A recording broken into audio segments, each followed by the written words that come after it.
obviously thankful to get the win. A little bit shorthanded, obviously, without Isaiah and Billy. A little more stressful maybe at times than we would have liked with some of the, a couple late game plays and some of the second half defense. But just thankful to be able to get the win and move forward.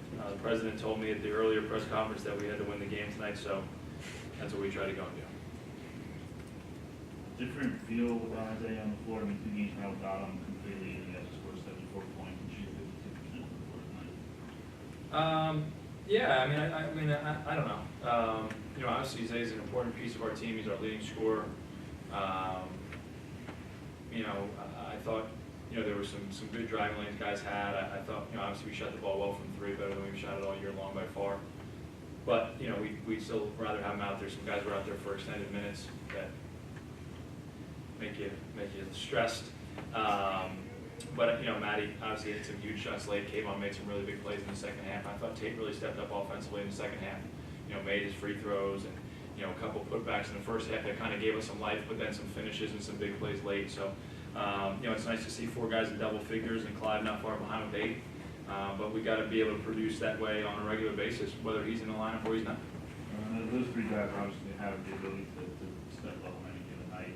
What do you think it is they don't always do it when they count too much on anything? Maybe some guys look for him a little bit too much. Maybe the ball needs to just keep moving more. It's something we've been preaching a lot about, just keeping the ball moving. Obviously the best teams are teams that have a variety of guys that can score the ball.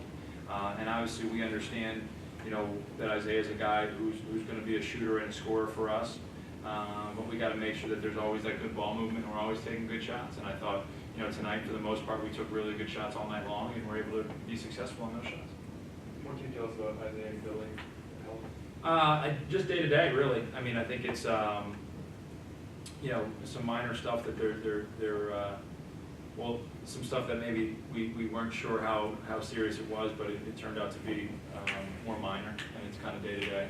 And we're hoping to get those guys both back soon.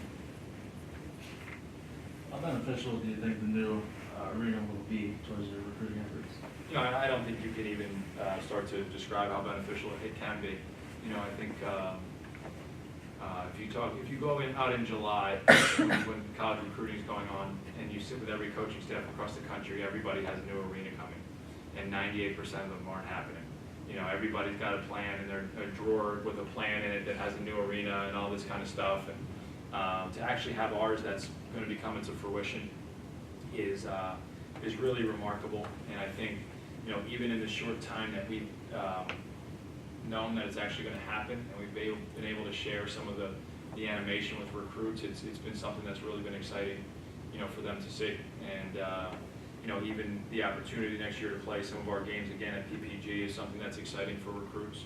And I think obviously, it's one of the great things about Robert Morris is everybody's pretty forward thinking about how to continue not only to advance basketball but the university in general, and I think this all plays part of that. Is there any concern about maybe the difficulty of making a home atmosphere down at PPG? You know what? No, there's not. If there's 4 people there, or 4,000, or 40,000, it's our guys have gotten excited to go play down it.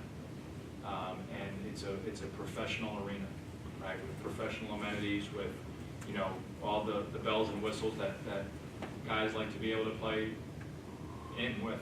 And I don't care how many people are there. As long as our team's happy and they want to compete there, that's all I care about. What were the team's impressions of the couple games you guys played this year down at PPG? They loved it. They loved it. They got excited by it. They really enjoyed those games.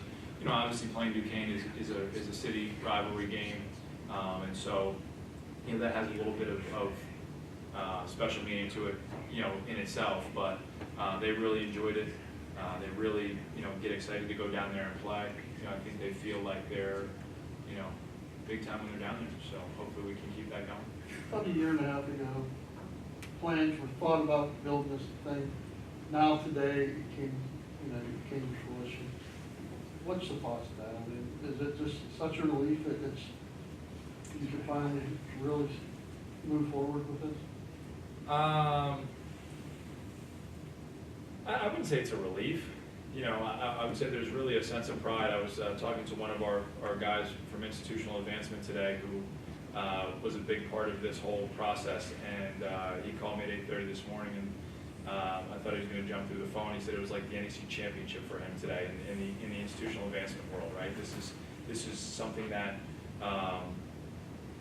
coaches go careers without ever having to be a part of.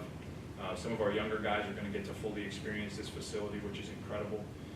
Some universities go, generations without something like this. Obviously, 30 years ago was the last time, they did a facility like this. So I think it's more remarkable than people even understand, and the amount of work that has gone in behind the scenes, the conversations, the meetings, the changes even that the process has gone through.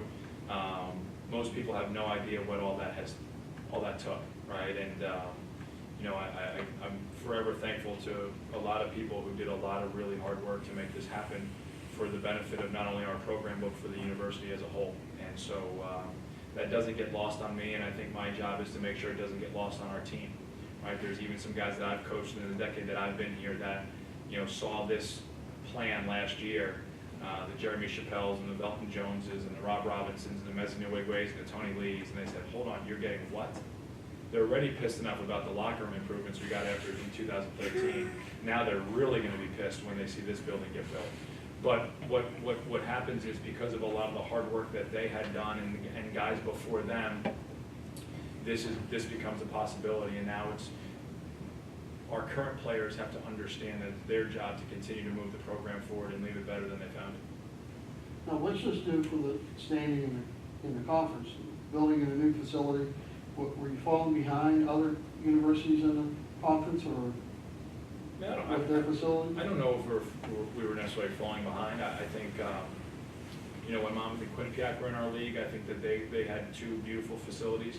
But I don't know if we were falling behind. But I also don't know if that's what drove this. I think what drove it is some of the success that our programs had, and the vision by a number of people to say, hey, what else can we do to continue to kind of move this university forward? I think most people would attest that the university has grown leaps and bounds, in a relatively short time period. And I think this was the next step in the strategic plan to try and make the experience for our student athletes, for our general student body, for the community, for Western PA, to be able to have a top flight program and a top flight facility. Kind of give you a full utility belt there to get the facility plan finalized and a contract extension on the same day. Yeah, I guess. I think I should probably give the contract extension back after what you just watched down there. I'm not sure if ink dried on that thing. I got to go check. Some of that was ugly, huh? But again, it just shows some of the commitment, and I couldn't be more appreciative of everybody's commitment and support for me and for the program. I think it's one of the unique things about Robert Morris University that, again, I go out and I talk to a lot of coaches that are, throughout the country, and they struggle with conversations with their athletic director, or they struggle to get the ear of their president, or they struggle to, get a momentum behind something like this. And believe me, all of them would want those things. And so it's something that's valuable to me, and like I said, it's something that I don't take for granted.